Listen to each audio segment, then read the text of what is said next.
Is my noise on? One, productivity, efficiency, and then we'll touch on future skills. So look, productivity, the first thing to do is really get the right platform in place, yeah? How do clients ensure that their project is a go-to place for staff, workforce, blue-collar workers, and actually the staffing levels at the moment, everyone's craving for the right projects, yeah? So it's important that a client gets the right, right environment in place for collaboration. Look, the starting point's procurement. So I sit, as well as being at Mace, I sit on the Construction Productivity Task Force, and we launched this year the Private Sector Playbook, which is to force clients and contractors to put a procurement path in place that allows productivity. And there's always the dilemma between, do you run with early engagement with the contractor or healthy tension commercially throughout the time? But if you go the latter stage in terms of healthy tension throughout, there's inevitably a cathartic procurement path in place, which becomes quite tricky from a staffing perspective. So in terms of designers, appointments of designers, if you look at the head contract and then look at designer appointments, the designer appointments are just a small part of the prime cost. Yet there's constant tension to drive designer costs down. And actually, you tend to get what you pay for, yeah? So the reality is you end up with diluted service from designers, or the design team pass on those risks down to the supply chain, and it's where they haven't got the capabilities. So you end up with more coordination.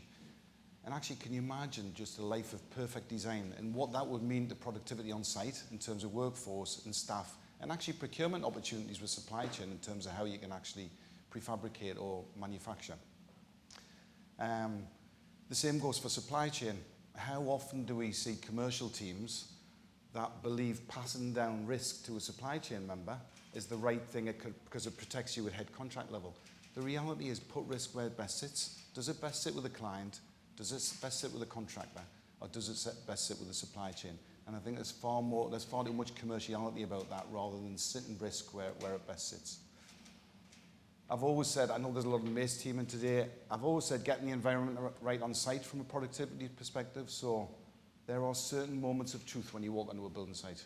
You walk to a hoarding, you walk through security, you walk to a reception, you walk to a canteen, you walk to a changing facility, and then you go out on site with the product, yeah? If you get those various moments right, you can have a very different productivity output. And the last one's inclusion. So it's probably no secret that our sector is quite a bit behind of many other sectors on the inclusion front, but actually there is an understanding of the issue, yeah? And actually what we're great at is solving problems in the industry. So the reality is, if we'll get inclusion right, and anyone has had the benefit to work in diverse teams, or just think back at your career of when you've been in the place where the project team you've been working with has really smashed it. If you just have a look around, it's probably quite a diverse team. That brings a very different dynamic conversation to solving a problem. If we turn to efficiency, look, the reality is we need to understand our baselines, yeah? It's a long time since we had bonus clocks on site, measuring work and bonus, yeah? We'll rely on black hats on site to get productivity. And I'm damn sure if you don't measure something, you're not going to improve it anyway. So again, the Construction Productivity Task Force has put 4 or 5 sensible measures in place about how you measure productivity. As an industry, we chat about modern methods of construction, or design for manufacturer's assembly, or even construction to production, C2P. But actually, we've got some great examples on probably all of our sites, but it's not fully combined and pulled together. So we've got pockets of excellence, but not in a singular frame. And the same can be said from our digital tools. Yeah, we've got some great individuals that are experts in their field, but I think the whole sector has to become digital practitioners over time. But look, it's not all lost. There was 3 events happened in the last 5 years. One was breakfast, yeah? One was breakfast this morning. One was Brexit, and actually we all then understood where our workforce came from. The next one was COVID, and actually it drove innovation and drove different ways of working, yeah? But why is it a problem needs to be pitched to our industry to solve it, yeah?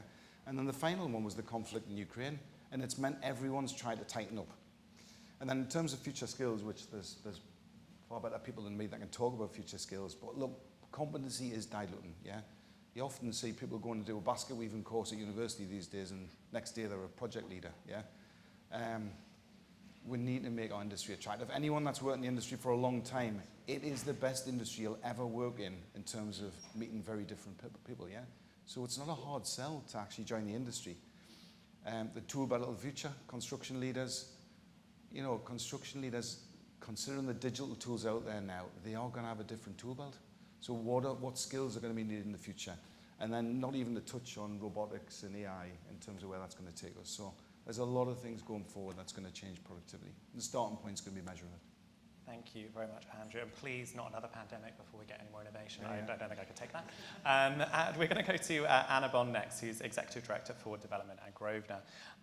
Anna, what opportunities are there for our industry to address the skills shortage for retrofitting existing buildings at the scale and pace needed to meet net zero targets? Thank you. I suppose I look at this from a client perspective. And obviously, what is it that clients want from the construction industry? I want a deep pool of people I can go to for my work, and I also want it to cost an amount that means the projects that I want to do are viable. I mean, at a very, very crude, basic level. And actually, the situation that we're in at the moment from a client perspective is that we don't have a deep pool of whether it be contractors or subcontractors, which means we need long lead-ins, lots and lots of negotiation. And of course, I don't need to say this to anybody in the room, the pricing over the last few years has really got to a point where viability is a real challenge. But to answer your question around the skills for heritage, so interestingly, you quoted some stats at the beginning from the GLA. We've also done some research with Historic England, and I would say the numbers are much higher than that. So we think there are about 100,000 people who are involved in retrofitting historic buildings at the moment. And I suppose I would count a historic building as a kind of pre-1920 rather than something that's just listed. And the research we've done shown that we actually need 105,000 people every year between now and 2050, I think it was, entering into the market just to be able to retrofit buildings that are pre-1920. Now, obviously, Rishi Sunak's announcement last week kind of put a dampener on that to some extent, and we as a business think it's a real shame that the ambition is being pushed out, but we completely understand the politics that are at play, and of course it's not stopping any of us pushing on with our retrofit journeys and our kind of net zero carbon pathways if we are on a pathway. So from a historic building perspective, what are the things that we need? Well, we really need a training course that enables the plumbers and the electricians. They need to come into the market in any event in terms of that supply chain, but actually as part of those courses, that understanding how you might do those activities differently in a historic building is absolutely key. Because at the moment, lots of it needs to be designed to the nth degree in order for a subcontractor to be able to come in and do the work. Whereas actually, if there's more understanding in the subcontractor market, you don't need quite as much time up front, so therefore you're kind of really driving that productivity. And I suspect you're probably going to come on to this, but there's also a huge amount of funding required to be able to support this training, because the small businesses that often employ the apprentices are not at a scale where they can take 30. And so there is going to need to be funding available for those skills and those trades. And we also think, kind of broader than just the historic side, there's also room for innovation, where running a business is a skill, and it's being an excellent plumber, having run a small team, doesn't necessarily mean that you're going to be amazing at business. So what skills are available to help people with small businesses to be able to scale and grow and be really successful? One of the challenges that we've got as a client is when we're, looking at placing contracts, whether it be with a main contractor or kind of in the supply chain, is how long has this business been in existence for? What is its commercial track record? And those are serious considerations when we're looking at placing contracts. And so having businesses that are really financially sustainable is critical. And we need to make sure we get more of those subcontractor businesses to a scale where they can meet those requirements from clients from a risk perspective. Thank you, Anna. We now have Paolo Listri, who's Senior Construction Skills Manager at TfL. Paolo, how are TfL working in partnership with development partners, schools, employers to attract and retain the right talent that we need to build future skills? Thanks, Ben. I'm in the helpful position that actually Anna and Andrew have covered a number of the things I was going to say, so whether that's helpful or counterproductive, I don't know. But yes, we'll just reinforce the points. It's great to be here, have the opportunity to talk to you about the importance of skills to the current and future built environment sector. Places for London, with a newly named, recently launched TfL property company.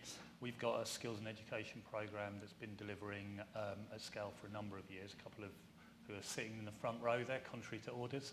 And actually that's enabled us to support thousands of Londoners through training and into work. And it's really a core component of our organisation's DNA, and that's a really critical point for us because we've got an investment pipeline that sort of scale and profile and longevity that's going to enable us to build sort of thousands of homes, invest in retail workspaces in local communities, reinvest in our transport network. And actually it's quite rare to have the opportunity to design a skills program around such a long-term and varied program of investment. And that allows us to sort of plan and invest accordingly. And really the starting point for us is what I would call shifting the dial in terms of employment and skills and the way we do things. And really what that's about is sort of taking, if you like, the needle that would represent kind of traditional employment skills and education approaches and actually moving it away from a CSRE, bolt-on, nice to have, it's a Section 106 requirement, so we're obliged to do it, etc., and putting it much more on a footing that we're working very proactively, very meaningfully with industry at every level, from developer to main contractor, down into supply chain subcontractors, working in partnership with them to co-invest in the future development of the skills that the workforce is going to need, and Andrew and Anna have touched on some of those areas. And actually doing that, as I say, not because it's good for CSR, because actually investing in future skills makes business sense for the industry to do so. And I think that change in understanding and narrative is important both from a commissioning authority's point of view, as we are, but also down into, when we're talking down into our contracts and their supply chains. Because ultimately, if we are going to be successful in delivering the skills that industry needs, we're going to need to do it in a way that works for the industry and its employers. So for us, an effective skills and education approach really is based on principally being demand-led. That's absolutely fundamental. But we take a short, a medium, and a long-term approach to everything we do. The short-term approach is focused on working very much in local partnerships and servicing sort of resourcing and labour needs as they emanate from sites in the short term.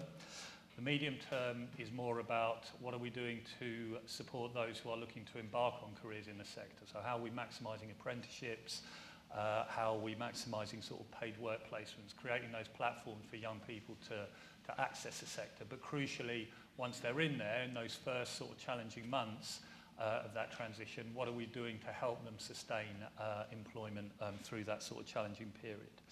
And then the long term really is the work we do in schools. And that's a really critical one for us. How are we shaping students' understanding of the myriad of sort of exciting and rewarding careers that the built environment and construction sector offer?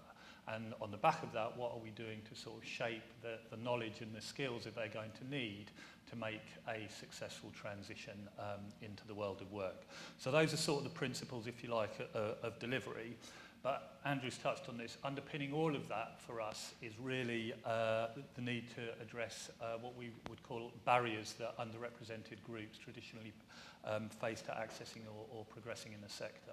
And I think it's a sad reality that women, those of minority ethnic background, disabled people are still disproportionately underrepresented in our sector, and that's often due to perceptions of what the sector's working conditions are, or actually, as you know, I'm sure many in the room have experienced, you know, discriminatory behaviours that they witness or are directly victims of on site. And I'm sure we probably, if we were to have an objective conversation about diversity and inclusion, I think you're right, steps are being made, but we probably wouldn't need to look that far from here onto some of the construction sites that surround us to find kind of ways of working and behaviours, discriminatory behaviours that, you know, we really wouldn't accept in any other way of life or walk of life. And that's a big issue for the sector and something we need to think about, particularly as we sort of move towards considering the contribution the sector needs to make to climate change, to achieving our net zero ambitions. And if it's going to do that, it needs to find a way to lead in terms of diversity and inclusion and think about how we are attracting diverse talent and upskilling diverse talent to take the jobs that the industry of tomorrow is going to need on the one hand, and also really what are we doing to ensure that as an industry we are representative of the communities that we are serving now and in the future. So for me there's a multifaceted sort of aspect to this. I think there's, you know, responsibility of commissioning authorities to be bold and ambitious in our ask. We need to be working and engaging meaningfully with main contractors, developers and their supply chains, ensuring that we're investing, to your point, in the skills and pathways that young people need to access the sector, and really using that platform to help the sector deal with its D&I issues. Great, thank you. I probably will come back to the kind of DEI issue and some of the things we can do. You've mentioned quite a lot already. Before I move on to our next speaker, I just want to remind you can ask questions using Slido. We've got a few questions coming through. So we also have Dr. Bola Abasogan with us today, founder and CEO of Digital Twin Skills Academy. Bola, what role do you think disruptive technology will play moving forward in seeking to transform productivity? Thank you, Benjamin, and thank you all for your patience. I was the late one, and I apologize. But yes, I'm going to be disruptive. There's nothing else to say. My learned panelists have said everything, so I can follow true to form as an industry disruptor. So, show of hands in the audience if you know what a digital twin is. Show of hands. Okay, so for those that don't know, and the definition is evolving, it's a virtual representation of a system, an asset, or a process. I'm going to take the use case of assets and specifically buildings, and my use case was based on Grenfell Tower. The logic behind my use case was if Grenfell Tower had had a virtual equivalent of itself in the context of a twin, would the fire have happened? Question mark. And this is where it gets exciting. So if we had captured the entire pre-construction phase on a blockchain, would we have needed an inquiry? Question mark. The Digital Twin Skills Academy was an idea born in 2011 on the back of the London riots. Taking 12 years to manifest, we incorporated in April this year with the view to trying to pick up all of that intellectual property that's been shared by my three panelists, but bake that into the young person cohort, 16 to 25, with a view to training them and equipping them, inspiring them to create digital twins of assets, but equally using the Section 106 tool, as clunky as it is, to help public sector asset owners deliver their own legal obligation under the Act. Now, the 1st of October is next week. 12,500 buildings across the country, 6,500 in London, 3,000 in the public domain. How many do you think are registered and will be by the 1st of October? Show of hands if you think we're there. No hands have gone up for those that can't see. Right, so you're probably right. So, transforming productivity. Why digital twins? Because largely through my 30-year career, we've had working in silos at professional level, all the way through the supply chain. The digital twin for me, baked in a accommodator environment, is a way to collaborate and diversify the talent pool. Paolo mentioned the dire statistics on diversity.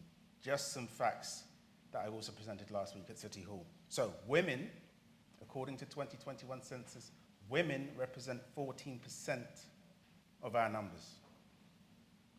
Asian people represent 2% of our workforce. Black, including young, 52-year young somethings like me, represent 0.6% of our workforce. Fact, 2021.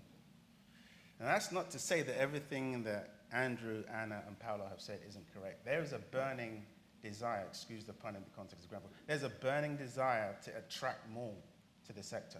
But we have a challenge that talks about the leaky pipe. The leaky pipe says they come in, they don't stay. There's a question of why, across the piece, taking neurodiversity all the way through. But in terms of transforming productivity, and I used to be a hod carrier, was bricklayer, painter, now I'm chartered QS. Productivity is a real problem, always has been. A chippy would ask you, how quickly can you swing a door? For those that don't know, how quickly can you hang a door on 2 or 3 hinges? There's a rate and there's a rate card, time card of how to do that. How can we think about better ways of allowing our tradespeople and professionals to become more productive? And I'm a fan of AI. I wrote my first thesis in 93, 94.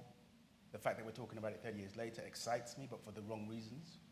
How can we bring AI into our roles in everyday business? How can we, in a post-pandemic world, disrupt ourselves, as I intend to do to the role of the QS? How can we disrupt ourselves using technology, and what is the role of technology in that space? Now, to get there very quickly, we need a diversity of thought on the solution. And we need different minds, we need different perspective, we need different contexts and experiences to help shape those outcomes. I think we're struggling in that space, but the digital twin for me is one of the ways in which clients, dare I say it, have an opportunity to begin to ask for different outcomes. And I think this is the area of the intelligent client, because unless and until our clients become more intelligent, they won't ask for those more challenging outcomes that are there. You know, we don't have a problem with tech, we've got far too much. We don't have a problem with process, we can continue to reinvent. We have a problem with cultural behaviors and established norms that need to be disrupted. And I would say this as a QS, and I'll throw a hand grenade in the audience. No client, really, from my perspective, should be paying for people, dare I say it, quantity surveyors like me, to measure and quantify built assets. Because the system and the process and technology can do it better, quicker than we can. What we should be doing is disseminating and validating what the machine is saying those outputs are. So we become strategic advisors rather than just cost consultants. That is an example of how transforming your own productivity as a professional should become business as usual. So those established business models need to be broken down, deconstructed, and reinvented in the form of a digital twin. And I'll leave it there for now. Thank you. A lot to think about, and I've got many, many questions racing around my head. I'm going to ask a couple, and I'll come to the audience questions. Kind of all of you have touched on this, and it kind of partly goes back to the point of DEI. And one of the questions we have here is on a lack of current skills, not future skills. And I think I'm going to try and answer that and pose another question, which is, it seems to me in NLA we have a learning program, and we do a lot with young people. And what we hear all the time is, not only is there a lack of knowledge or understanding of what careers there are out there in the built environment, but it's also, why would they do this job? And there is this very negative perception, particularly when it comes to construction, I have to say, and as we spoke about this on our catch-up call, that is pervasive culturally in the UK around these kinds of jobs. It's a very difficult question to answer, but I kind of want to push back to the panel and ask, how do we get over some of those barriers where we've got these sort of, we had 16-year-old girls from Newham coming in saying, there's absolutely no way I would get involved in this, but they couldn't really articulate why. How do we start to move the dial, I think one of you said. Who wants to take that one first? We'll go to Andrew first. Yeah. So, I'm sure a lot of you got family or friends, but if you're in the built environment, I guarantee you've passed a building you played a part in with someone that hasn't worked with you and said, I played a part in that. Yeah? It's actually one of the only industries where you can point at something that you've done with your children or with your family and friends and say, and be proud to say, I played a big part in that. For 50 years. I'm fairly certain there's not many consultants pass someone on the street and says, hard bypass last week, did his kidneys, you know what I mean? Like, it is the only industry we've got. And we're actually all really proud of it, yeah? But we talk about it in the wrong way at times, yeah. We've built, I mean, actually, I lived overseas for a long time, and you don't appreciate the place you live until you actually look up. We've got a fantastic city with some fantastic buildings, and buildings going up now, so look, I think it's an easy story to tell. And actually, the characters you meet in our industry, in terms of diversity of thought, it is fantastic. So the initial part is getting them in. We haven't spent enough time in schools. You know, when overheads are getting looked at, it's the investment they go into schools to actually attract these individuals to go to universities and study construct or RICS or whatever. And I think we're not starting early enough. You know, rocking up in the milk round at university, it's way too late. And actually the first year of A-levels, way too late. Because actually there are going to be people who at 15 are thinking, I'm so done with school. And those are the people that we can pull out and give them really exciting, meaningful careers that will absolutely revolutionise their standard of living potentially. But we need to get in at a much younger age than we are as an industry per se. And we also need to be able to explain the breadth of roles that are in the industry, from, you know, working on site all the way through to all of the you know, whether that be investors, what happens at a client. Because if you say that you work in property, I suspect most people have had this, everyone assumes you're an estate agent or you work on a site. It's one or the two, and there's a massive broad range that are really exciting careers for lots of people with lots of different capability. I was going to say something similar, actually. I think the getting into schools and challenging the perceptions is absolutely fundamental. I think you've touched on it, that probably traditionally teachers would have referred underachieving students to go into construction. You're a bit of a no-hope of going to the construction industry.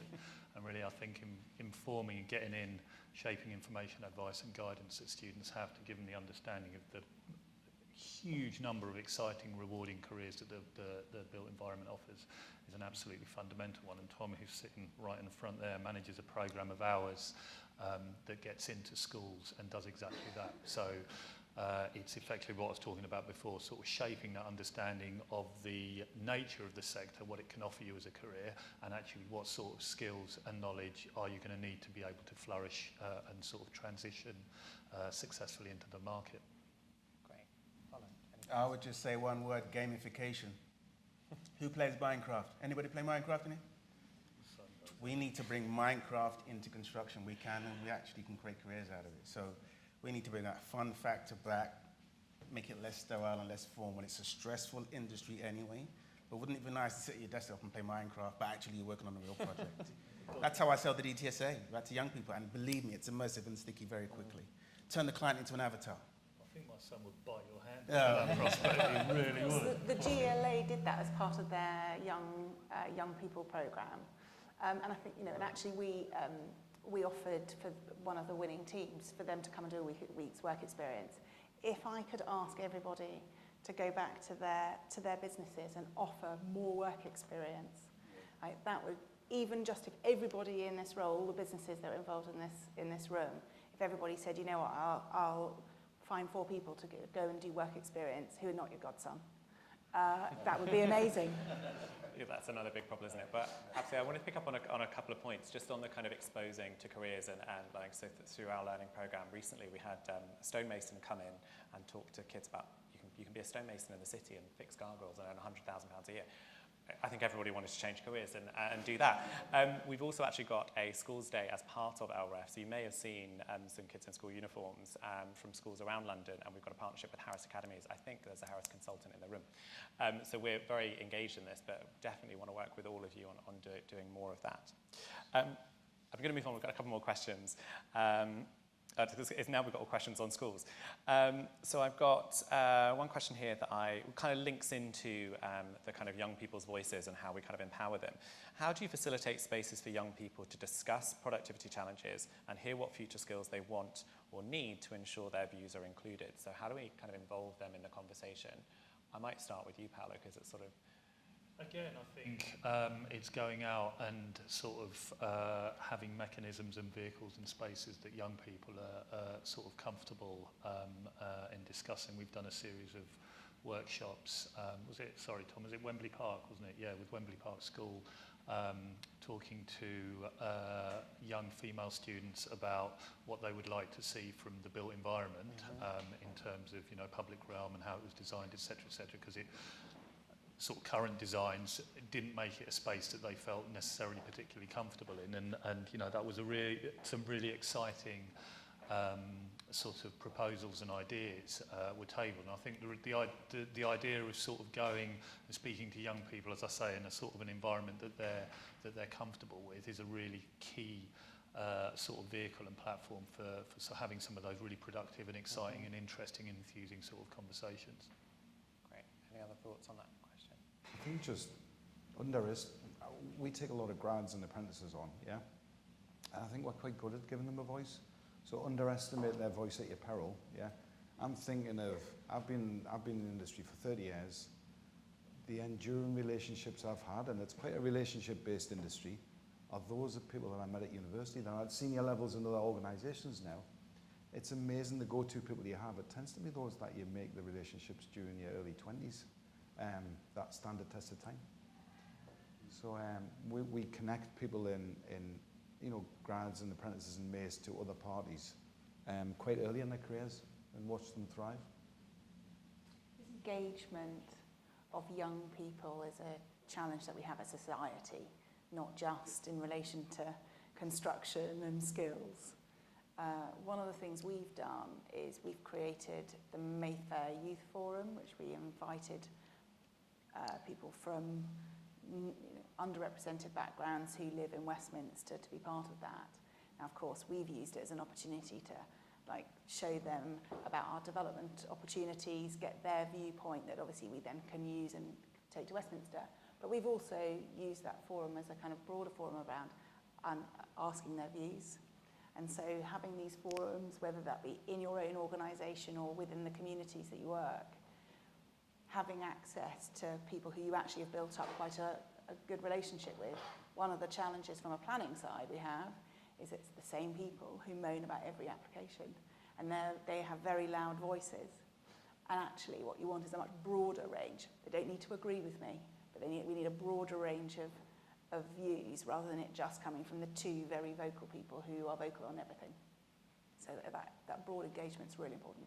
Well, I know you've done a lot to sort of empower young people, and you've worked in this area for quite some time. Any thoughts on the best ways to do this? Yeah, I think just, so I've chaired a Mayor of London initiative called Moving It Up, which essentially was focused on young black men and getting them into construction. So I've actually gone and continue to go into schools, colleges and prisons.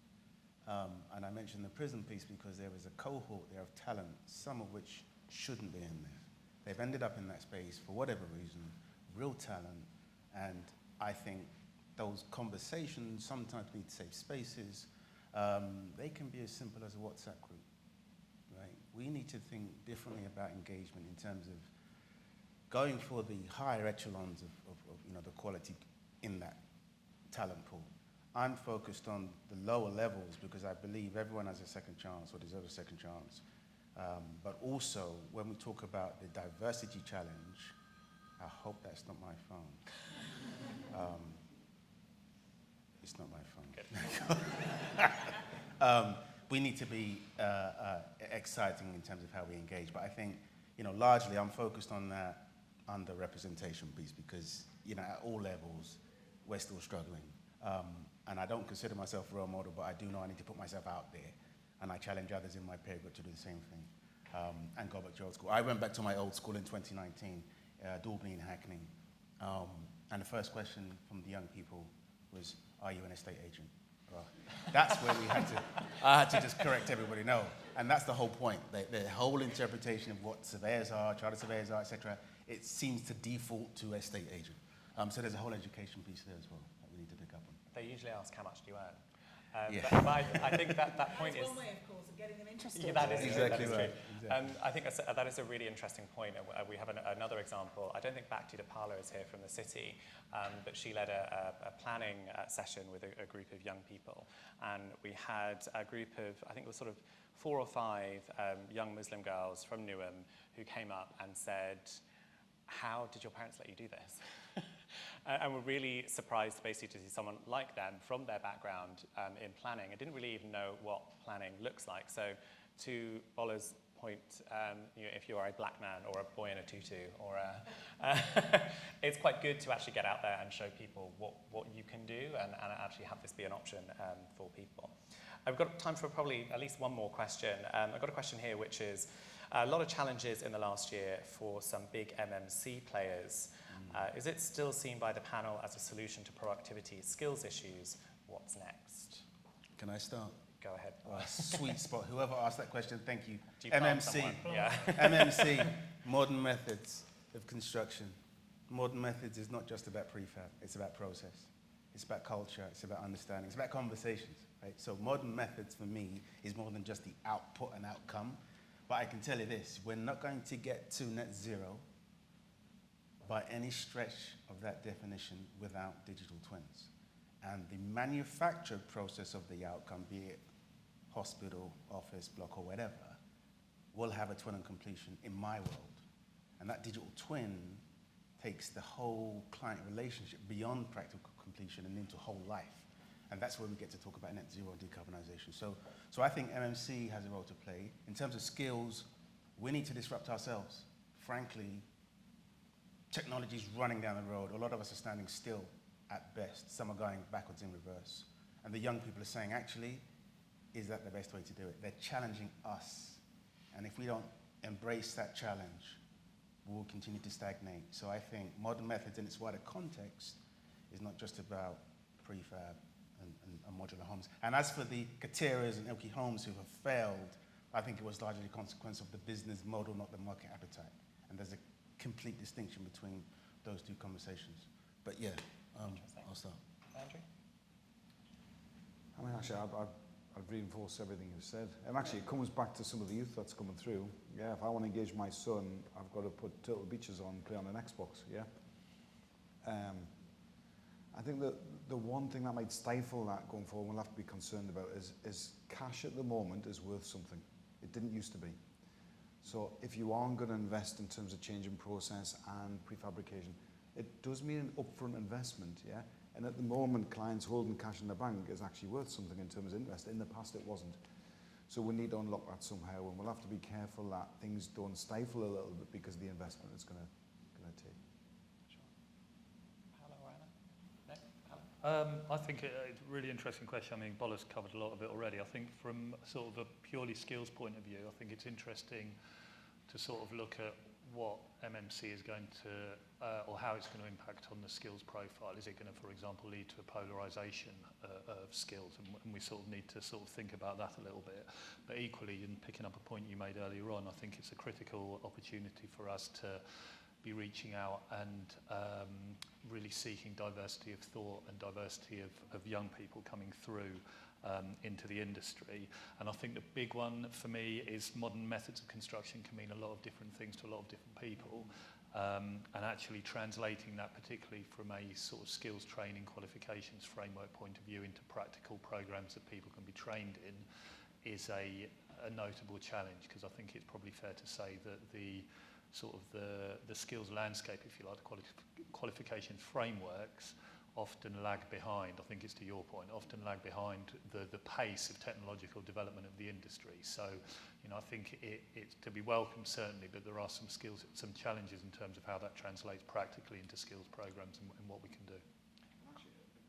I don't know if anyone's seen it's not that long ago since Tesla had put a wee little movie out with a robot with a drill in its hand. We're not that far away. Speak to Boston Dynamics tomorrow, you will have a dog wandering around site, setting out things in the evening. So things are moving on at such a pace, yeah, which is going to disrupt so much over the next 5 to 10 years. Great, thank you. We started a couple of minutes late, so I'm just going to finish on the final thing, which is effectively, what is the one key takeaway from today's session or from this subject that you'd like the audience to have? And I'm going to start with Bora and I'm going to work my way down. Sorry, that question Key again? takeaway from the session. What do you want the people in the audience to sort of take away from your input? Okay, 3 words. Show some love. I'll leave it there. That's it, okay. Yeah. Great, good. So keeping it nice and short. And Paolo? For me, it's got to be addressing the entrenched issues of diversity and inclusion. It's just huge. Yeah. Trying to think of three. A nice three punchy, words. yeah, Punchy. tweetable. Mine would be specific skills for historic buildings is really crying out. Otherwise, we're just not going to hit our net zero. That's where the real issue for me is going to lie. I would have ran with inclusion for Paolo, but probably the one thing for me was, you know, we're talking about Brexit, COVID, and disruptors, yeah? Why is it our industry sometimes waits for a problem to fix? Yeah. We actually have a productivity issue. Let's address it, yeah. Great, thank you. Lots of challenges there for all of you in the audience. If you could put your hands together for our panel and enjoy the rest of the day.